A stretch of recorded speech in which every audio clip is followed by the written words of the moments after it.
Hola, soy María Zaragoza, Premio Azorín 2022 y quiero mandar un saludo a los lectores de Es Diario. No me hubiera gustado estar de tanta actualidad, la verdad, pero creo realmente que la cultura en todos los conflictos corre peligro muy deprisa.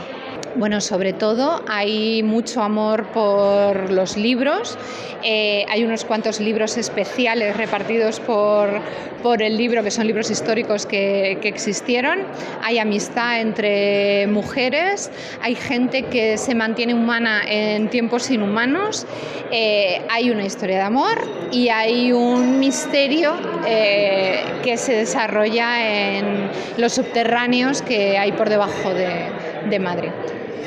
Premio Azorín 2022, tú decías antes que Azorín estuvo en tu tierra, en tu pueblo, ahí está la placa, que cerraste el ciclo. He mirado la chuleta y he visto que estuvo en marzo de 1905, o sea, casi por unos días no hacemos pleno.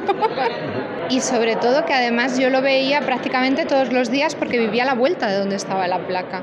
Y de alguna forma tengo la sensación de que ha sido un empujoncito, ¿no? Haber visto toda mi adolescencia y gran parte de mi infancia esa placa puesta al lado de mi casa. Muchas gracias, felicidades. Muchísimas gracias.